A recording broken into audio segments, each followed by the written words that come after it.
దాడులెన్ని జరిగిన గాని నడవలేదు రేవంతన్న గంతకంత ఎత్తుకు ఎదిగాడు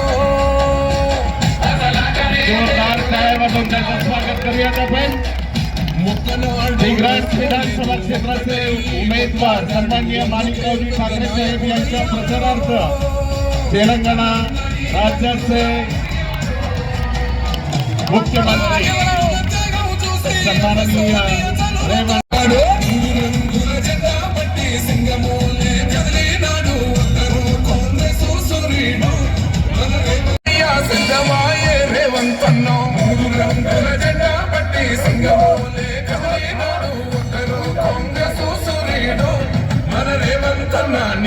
तेलंगणाचे मुख्यमंत्री येतील की महाराष्ट्रातलं त्यांचं स्वागत कसं आहे आपल्याला सगळ्यांना दाखवायचं आहे. मोठ्या प्रमाणात घोषणा आपल्याकडून झाल्या पाहिजे.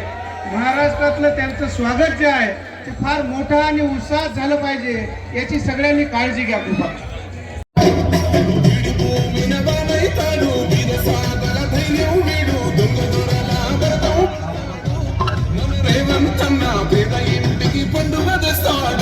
घर है, घर का बिजली बिल बहुत ज्यादा आ रहा है, इसीलिए टीवी नहीं देख सक रहा है, फैन भी नहीं चलाना नहीं हो रहा है. वो सोचकर इसीलिए हर गरीब परिवार को 200 यूनिट बिजली मुफ्त में दे रहा है. आज तेलंगाना में 50 लाख लोग, 50 लाख परिवार लोग आज 200 यूनिट मुफ्त बिजली आज इस्तेमाल कर रहा है. उसके अलावा सिलेंडर हमारे बहन लोग इधर ही है, पहले सोनिया जी ने दिया हुआ दीपम पथकम में आप लोगों को गैस स्टोव एंड सिलेंडर. उस दिन था 400 रुपए सिलेंडर. मोदी जी प्रधानमंत्री बनने के बाद 1200 किए है नहीं बहन जी, उतने ही है ना. आज तेलंगाना में कितना मिल रहा है आपको, रिश्तेदार होगा तो फोन करके पता कर लो. 500 रुपए में मैं सिलेंडर दे रहा हूँ तेलंगाना में. 50 लाख परिवार लोगों को 500 रुपए में मैं आज सिलेंडर दे रहा हूँ. जो मांगे हर किसी को, हर परिवार को 500 रुपए में मैं सिलेंडर दे रहा हूँ. ये सब सारे सोनिया जी के गारंटी. सोनिया जी का गारंटी का मतलब सोने का लकीर. कांग्रेस एक गारंटी दिए तो गारंटी निभाने का जिम्मेदारी हमारे है. आज महाराष्ट्र में भी जो 5 गारंटी दे रहा है चुनाव में, वो गारंटियों को निभाने के लिए माणिकराव ठाकरे साहब ने सरकार में बड़ा जिम्मेदारी निभाने वाले हैं. साहब को आप लोग जिता दो, नहीं है तो आप लोगों को नुकसान हो जाएंगे. और संजय राठौड़ अगर फिर अगर एमएलए बने तो उन और 10 शराब के दुकान खोलने वाले हैं. उससे ज्यादा कुछ नहीं होने वाला, आपको कुछ मिलने वाला नहीं है. आज भी उनको जनता के भरोसा पे चुनाव नहीं लड़ रहा, शराब बाटिल को देकर वो चुनाव लड़ रहा है. शराब बाटिल वो बोल रहा है उनके दोस्तों से आपस में बैठे तो भाई मैं जनता को भरोसा नहीं कर रहा हूँ, डिग्री जनता छोड़ दो, मैं शराब बाटिल को मैं यकीन कर रहा हूँ, शराब बाटिल देके मैं वोट ले लेता हूँ. उनका भरोसा एक ही है, शराब बाटिल.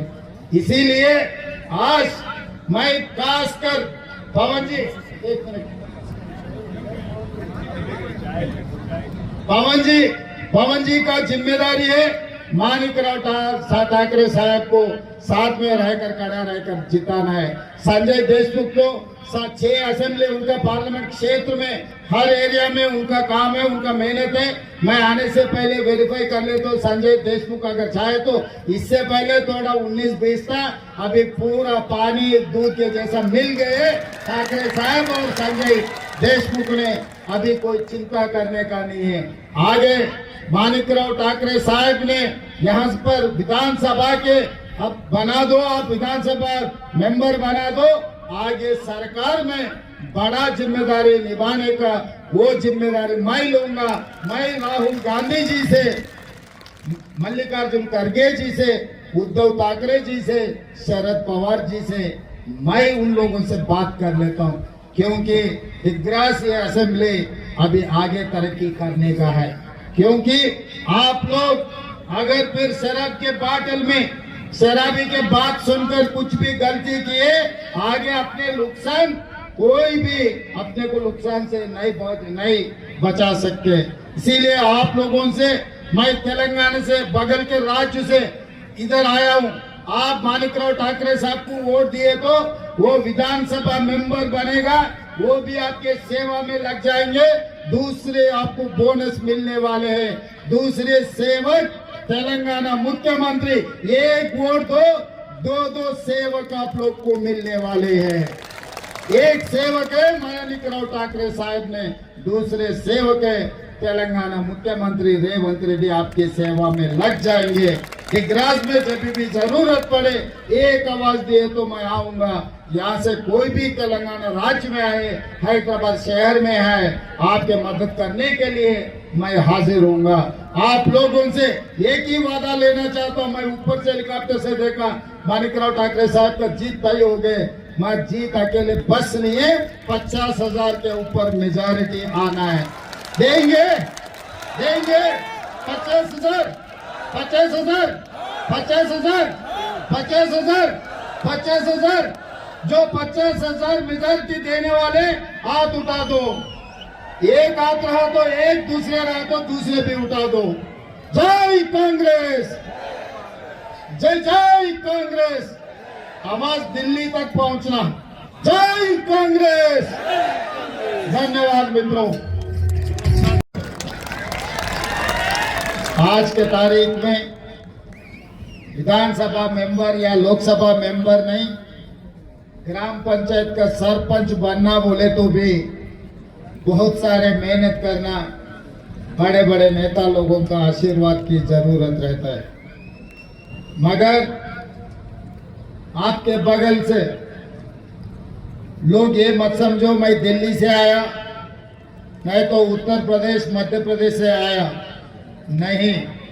आपके बगल के राज्य तेलंगाना राज्य से यहाँ पर मैं हाजिर हूँ, इसीलिए कि पिछले चुनाव में जो तेलंगाना विधानसभा जब चुनाव हो रहा था, तब तेलंगाना की जिम्मेदारी माणिकराव ठाकरे साहब ने उठाए।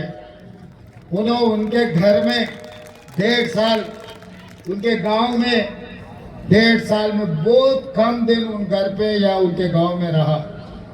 हर दिन हर मिनट तेलंगाना कोने कोने पे, हर बंजारा गली गली में घूमकर कांग्रेस पार्टी को जिता के सोनिया गांधी जी, मल्लिकार्जुन खड़गे जी, राहुल गांधी जी से बहस करके, मैं इससे पहले कुछ नहीं था, मैं जिला परिषद मेंबर था, एमएलसी था, एमएलए था, एमपी था, मगर कभी मैं मंत्री नहीं बना।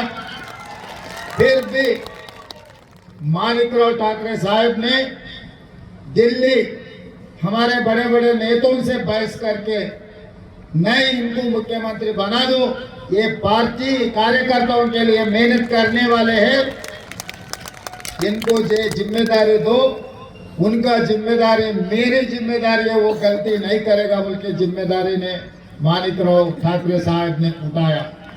इसीलिए आज तेलंगाना के मुख्यमंत्री होदा पे मैं डिग्रास विधानसभा में आज आप लोगों से मैं ये गुजारिश करने के लिए आया, आपको माणिकराव ठाकरे साहब को वोट दिए तो आपका नाम बढ़ेगा, आपके डिग्रास का नाम पूरा महाराष्ट्र से लेकर तेलंगाना तक आपका नाम रोशन करने वाले हैं। क्योंकि हम जो नेता को चुनेंगे वो नेता अपने निशाने, अगर संजय राठौड़ को अगर आप चुनाव में वोट दिए, 4 बार वो विधानसभा विधायक बने और मंत्री भी बने, क्या सिखाया उन्होंने? हमारे बंजारा भाइयों को शराब पीने के लिए सिखाया, शराब देकर उन लोगों का तरक्की खराब कर दिए। उन्होंने तो पैसे कमा लिए, बड़े बड़े बंगला बना लिए। ये शराबी के वजह से आज हमारे बंजारा भाई लोग अभी कहीं काम करने के लिए गए तो भाई आप शराबी है, आपको कैसा काम देंगे, ऐसा बात आ रहा है। मैं आते वक्त कुछ लोगों से बात किया था, भाई क्या हो रहा है आपके शहर में, आपके विधानसभा में? सीधा बोले माणिकराव ठाकरे साहब ने पाठशाला खोलकर बच्चों को पढ़ाई लिखाई के लिए मेहनत किए, और संजय राठौड़ ने शराब के दुकानें खोल के पीओट बना दिए उनके जाति को। अभी बच्चों को पढ़े लिखाए, वो मेहनत किए, वो काम किए, वो जिम्मेदारी उठाए, वो माणिकराव ठाकरे साहब को वोट देंगे, नहीं तो शराब के दुकान में अपने जाति को गिरवी की रखे सो संजय राठौड़ को वोट देंगे। आप लोग तय कर लो। और इसके आगे हम किताबों में पढ़ते थे महाराष्ट्र राज्य के बारे में।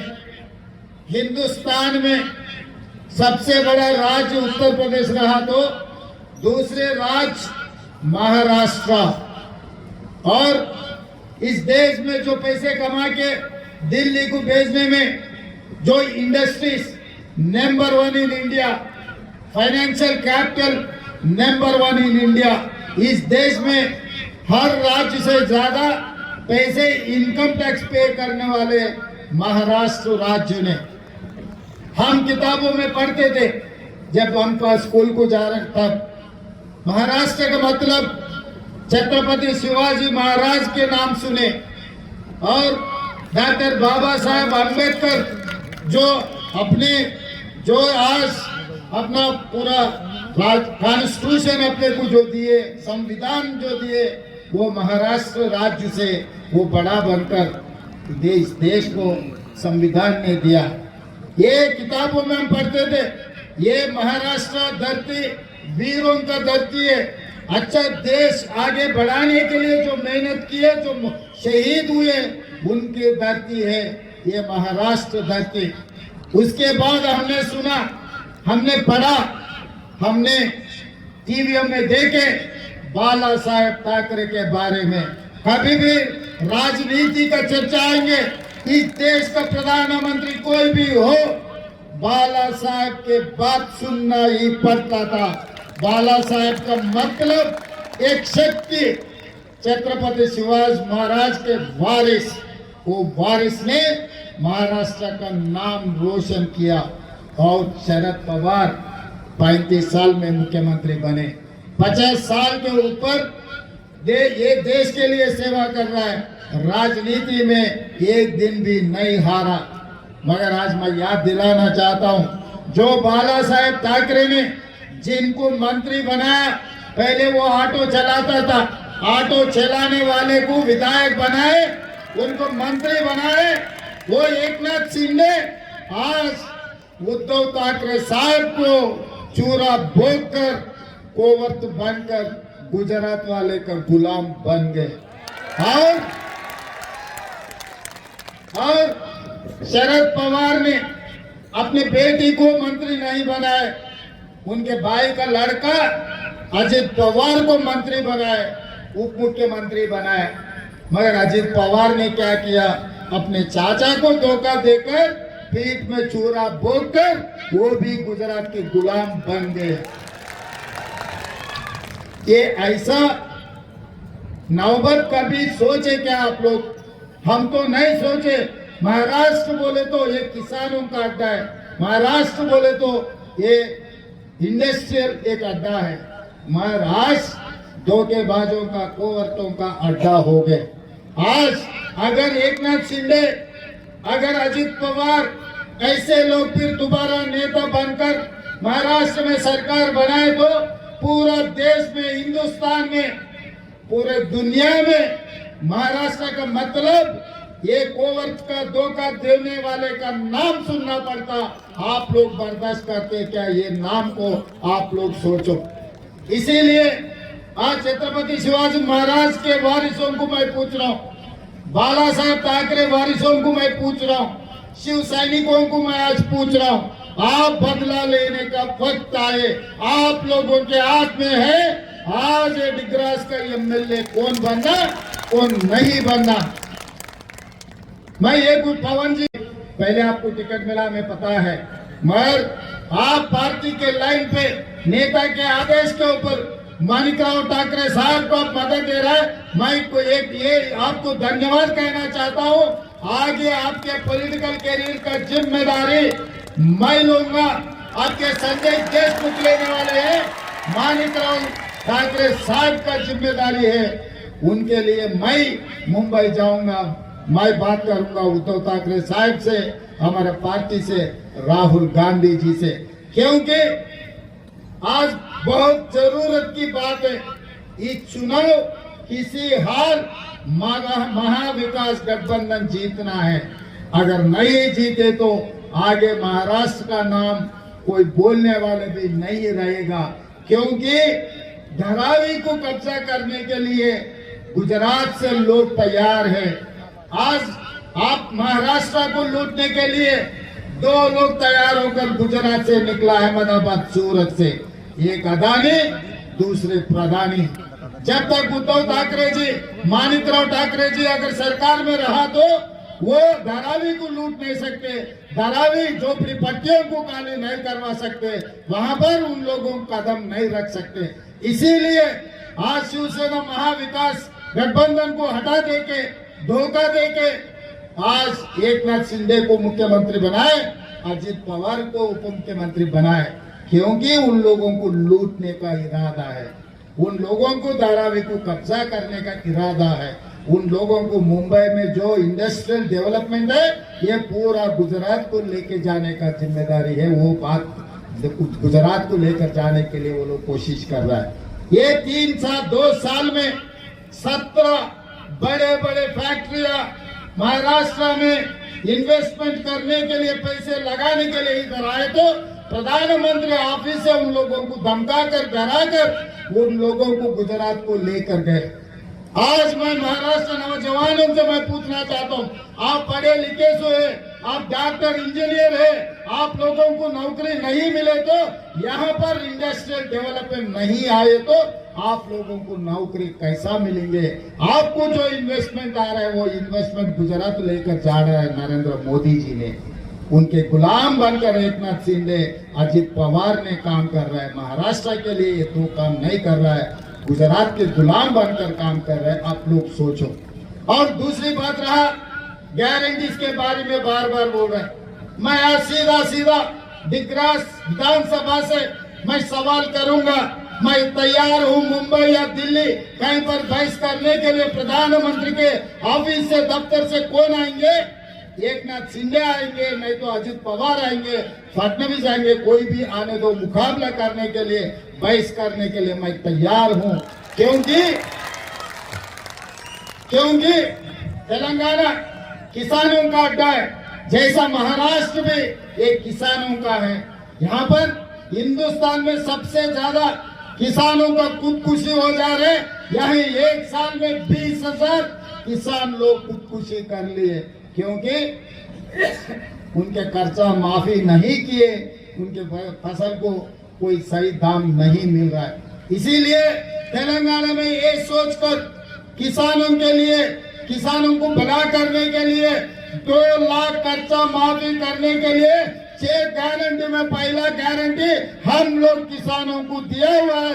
माणिकराव ठाकरे साहब के नेतृत्व में सरकार बनते ही 25 दिन में 18,000 करोड़ रुपए, कुछ कम 23 लाख किसानों के परिवार के खाता में 18,000 करोड़ रुपए मैं दे चुका हूं। मैं सवाल कर रहा हूं, पूरा आप लोग किसानों का पूरा डिटेल प्रधानमंत्री ऑफिस को मैं बेचने के लिए तैयार हूं, क्योंकि एक बार सोनिया जी कांग्रेस पार्टी गारंटी दिए तो वो सोने का लकीर है। इसीलिए 18,000 करोड़ इस देश में कोई राज्य में आज तक 25 दिन में 18,000 करोड़ रुपए किसानों को 2 लाख तक कर्जा माफी किए राज्य लिए। मैं गर्व से कहता हूं, मेरे तेलंगाना राज्य में किसानों को 18,000 करोड़ रुपए हमने बांटा है। किसानों का खर्चा हम लोग ने माफी किया। और दूसरी बात रहा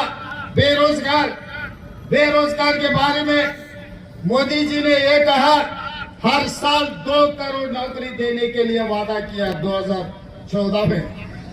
आज तक 11 साल हो गए। इसका मतलब 22 करोड़ नौकरी देना है। आप लोगों में किसी को मोदी जी नौकरी दिया? किसी को नौकरी मिला? किसी को नहीं मिला? किसी को मिला? कोई नौजवान को यहाँ पर मोदी जी नौकरी दिए? फिर दिग्राज में किसी को एक नौकरी नहीं मिला, 22 करोड़ नौकरी किसको दिए? मोदी जी, मैं पूछना चाहता हूँ। मैं खुद लोकसभा में सवाल किया था, भाई आप एक वादा किए चुनाव में हर साल 2 करोड़ नौकरी देने के लिए, 9 साल हो जा रहे, कितना नौकरी दिया बोल के मैं सवाल किए तो जिम्मेदारी से केंद्र सरकार ने जवाब दिया 9 साल में 7 लाख के चिल्लर हम नौकरी दिया बोल के। 7 लाख नौकरी, अब कितना 22-20 करोड़ लोग को नौकरी देके बोलकर 7 लाख को नौकरी दिए। मगर आप जैसा हम धोखा नहीं किए। हम तेलंगाना में सरकार के नौकरी में कितना खाली है वो भर्ती करने के लिए वादा किया। 10 महीने में 50,000 सरकारी नौकरी देकर तेलंगाना में बेरोजगार हटाने के लिए हमारे सरकार ने मेहनत की है। आज मैं सवाल कर रहा हूँ भारतीय जनता पार्टी को और इनके दोस्तों को, आओ तेलंगाना एलबी स्टेडियम में 50,000 जिनको मैं नौकरी दिया सबको ले आके खड़ा कर तुम, उनको गिन लो, एक एक से गिनो, 50,000 से एक भी कम पड़ा तो मैं माफी मांगता हूँ। नहीं है तो आप महाराष्ट्र जनता को माफी मांगना है, क्योंकि हम लोग जो गारंटी दिए वो गारंटी निभाने वाले हैं। और हमारे बहन लोग, हमारे माँ लोग पहले बस चढ़े तो पैसे पहले देके टिकट खरीदना पड़ता था। आज के तारीख में कोई भी महिला राज्य में कोने कोने से कहीं पर भी जाओ, माँ को देखने के लिए जाओ, मंदिर दर्शन करने के लिए जाओ, कोई कोने पे जाओ, 1 पैसे का जरूरी नहीं है, बिना पैसे आरटीसी बस में चढ़कर जो मन आया वहां तक जा सकते, जहां मन आया गाड़ी रोक के आप उतर सकते। 1 करोड़ 10 लाख महिलाओं को 3,600 करोड़ रुपए लगा के 10 महीने में महिलाओं को बस में मुफ्त ट्रैवल करने के लिए हम जिम्मेदारी गारंटी दिए, आज हम निभाए। इसका भी हिसाब किताब होना है तो आओ तेलंगाना, आपके बस किराए पैसे भी मैं देता हूँ। अगर हवाई जहाज में आना है तो हवाई जहाज भी मैं भेजता हूँ। आओ आके तेलंगाना महिलाओं को पूछो क्या चल रहा है तेलंगाना में। इसके अलावा हर गरीब को, किसानों को बिजली 24 घंटा मुफ्त में दे रहा है। जब मैं पदयात्रा किया मानिकराव ठाकरे साहब के नेतृत्व में, तब गरीब लोग जिनको जमीन नहीं है वो लोग आके ये बात कहा, साहब हमको जमीन नहीं है, हम